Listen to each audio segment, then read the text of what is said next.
O governo Lula 3.0, terceira versão agora do regime do Lula no Brasil, trouxe o quê?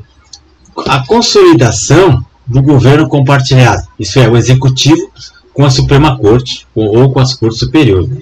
Então, o jantar que estará acontecendo hoje, dia 19, terça-feira, entre os integrantes do Supremo Tribunal Federal com o Lula, na residência do ministro Barroso, que ele é o presidente da Corte, né?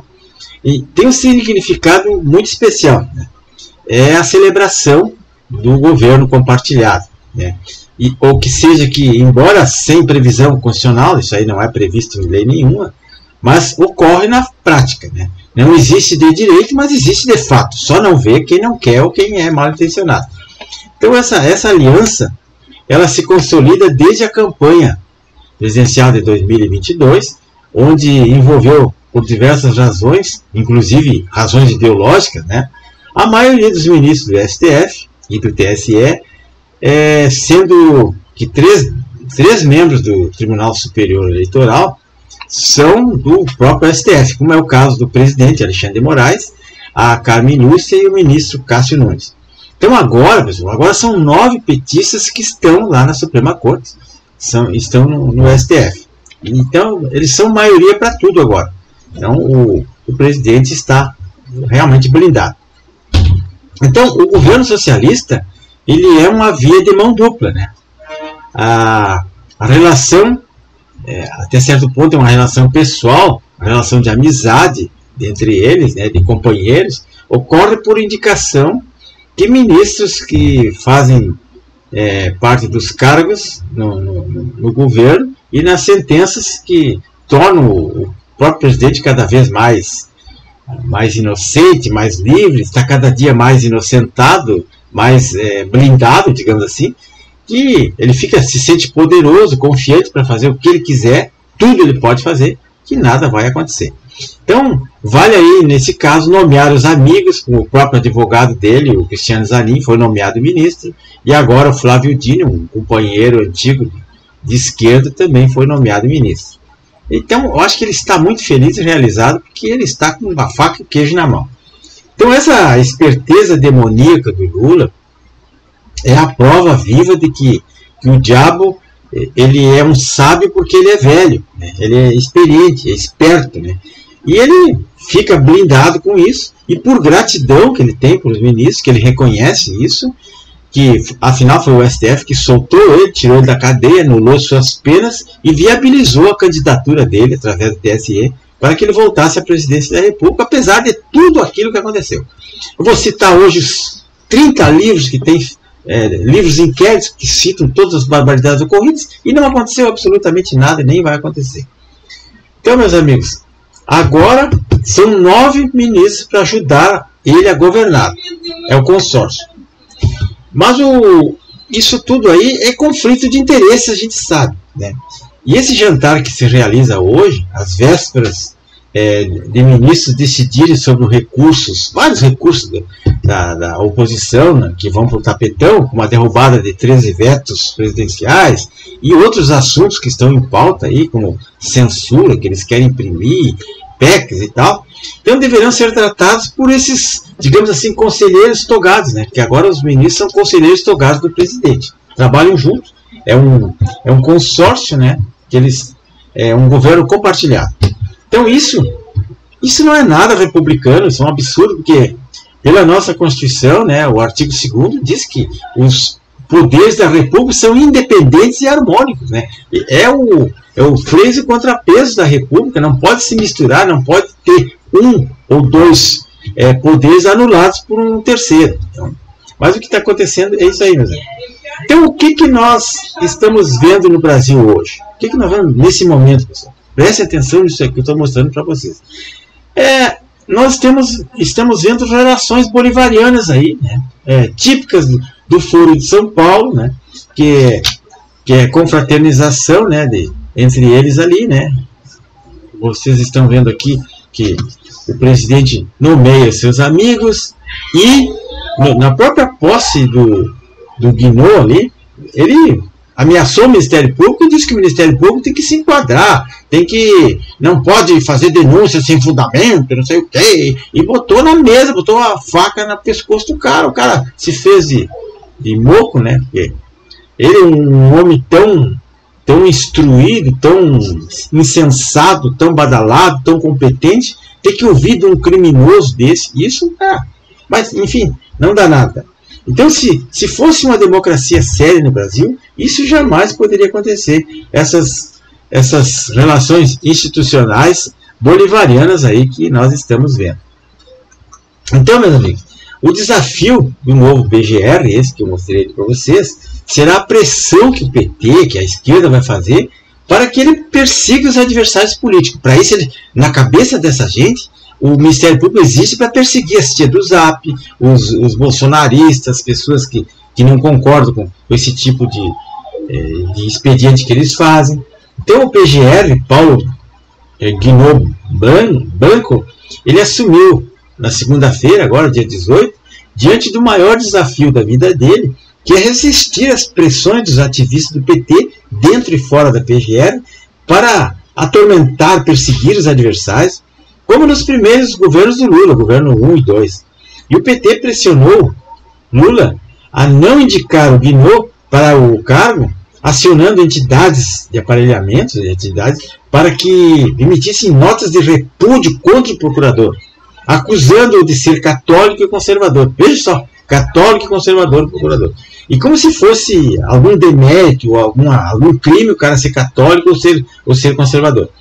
E o plano do PT era indicar um ativista que atuaria como pau-mandado para livrar a companheirada dos inquéritos. Então essa indicação aí para o cargo do PGR só ocorreu aos 45 minutos do segundo tempo, apesar do procurador ser afamado, como eu disse, insensado. Ele só foi confirmado após a pressão dos ministros lá do STF, Gilmar Mendes fazendo campanha, Alexandre de Moraes fazendo campanha, o Cristiano Zanin fazendo campanha, e depois de um jantar privado com o Lula no Palácio do Planalto, aí ficou decidido, vamos botar esse aí, porque esse aí vai trabalhar para nós. Então, meus amigos, isso é uma fábrica de dossiês, né? Uma fábrica de dossiês que eu vou mostrar para vocês, que é nada mais, nada menos que uma arma desmoralizadora, né, das coisas aí. Vou mostrar para vocês aqui nesse livro, né? Esse livro que eu vou deixar na descrição, ele está gratuito aí no Google. Esse livro é fantástico. Fala sobre o assassinato de reputações, que o PT transformou o governo numa fábrica de dossiês, né? E usa o Estado, usa a polícia para perseguir os adversários políticos, desmoralizar os adversários, né? Isso está tudo descrito no livro ali do Romeu Tuma. Esse livro é uma bomba, é um livro que, na verdade, é um livro inquérito, que deveria, o próprio Ministério Público, a partir desse próprio livro, poderia fazer denúncia para várias pessoas ali, espiões cubanos, bandidos, pessoas corruptas, tudo ali esclarecido, comprovado, mas o próprio Romeu Tuma Júnior, um delegado, já deve estar aposentado, ele teve muita pressão depois que ele escreveu esse livro. Foi conduzido à força na Polícia Federal para dar depoimento, para ele provar o que ele disse, mas está tudo ali, não tem o que provar. Quando é fato, não há argumentos, mas enfim, o que aconteceu, né? Então ele foi ex-secretário nacional de Justiça no governo do Lula 1, até 2010, então, e ele fez denúncias incríveis ali, que ele mostrou tudo o que estava acontecendo, e principalmente nessa parte aqui da morte aquele prefeito lá de Santo André, né? Esse prefeito aí, que, olha, foi uma coisa muito séria que aconteceu aí. Aqui tem várias pessoas, espião cubano, guerrilheiros, uma série de pessoas que são altamente, são os núcleos duros do PT aí. Então esse prefeito aí, o Celso Daniel, que vocês estão vendo na mala sombra ali, o Celso Daniel, ele foi assassinado, né? E nesse livro bomba, ele revela todos os personagens envolvidos nisso aí, pessoas que morreram, né? o cara que foi tirado da cadeia numa fuga espetacular de helicóptero para cometer o crime, e depois ele acabou morrendo lá dentro da cadeia também. Uma coisa incrível, né? Então, pessoal, esse livro está de graça, né? Vou deixar aí para vocês.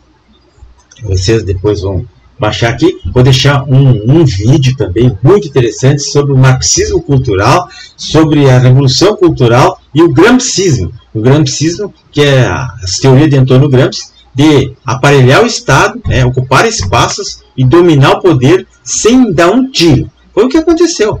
O Estado foi completamente aparelhado, milhares e milhares de pessoas infiltradas na burocracia, nas forças armadas, na justiça, nas universidades, nas academias, nos governos municipal, estadual, federal, milhares de pessoas de esquerda infiltradas, e agora nós estamos vivendo o socialismo e eles negam. Eles negam o socialismo, negam que nós estamos vivendo isso. Por falar nisso, esse sujeito ali bem da esquerda é o José Dirceu, que ele foi um espião cubano que viveu muitos anos clandestinamente com o nome de Carlos Henrique Gouveia de Mello. Fez cirurgia plástica e tudo. E ele passava informações de tudo o que acontecia no Brasil para as esquerdas fora do Brasil. Meus amigos, então vou deixar aqui um link aqui, o endereço para vocês baixarem o livro, que é muito interessante, para vocês conhecerem um pouquinho. São 30 ou 40 livros que falam a mesma coisa e mais coisas, mas a esquerda jamais reconheceu isso aí, jamais deu importância para essas 600 páginas de denúncia que tem aqui. E tudo é festa mesmo, não acontece nada. Então, meus amigos, isso é uma coisa séria. Vejam só aí, tem reportagem. Marcos Valério revela relação do PT com o PCC, polícia, contador de Lula era sócio do PCC, outra lá, Marcos Valério cita Lula como um dos mandantes da morte do Celso Daniel, e tudo isso está dentro desse livro. Tem documentos, tem prova, tem fotografia, mas ninguém acredita. Né? As pessoas estão dormentes, adormecidas. Isso tudo que eu estou falando aqui, para 99% das pessoas, é teoria da conspiração. Mas vocês vão ver amanhã, quando a prateleira do supermercado estiver vazia e a polícia pedalando a porta de vocês todos os dias, aí vocês vão ver que valia a pena prestar atenção nesses videozinhos e fazer uma pesquisa, ler alguma coisa para se esclarecer, porque a faca está aí no nosso pescoço. Por isso que eu digo para vocês abrirem o olho, pessoal. Tá? Amanhã tem mais. Muito obrigado.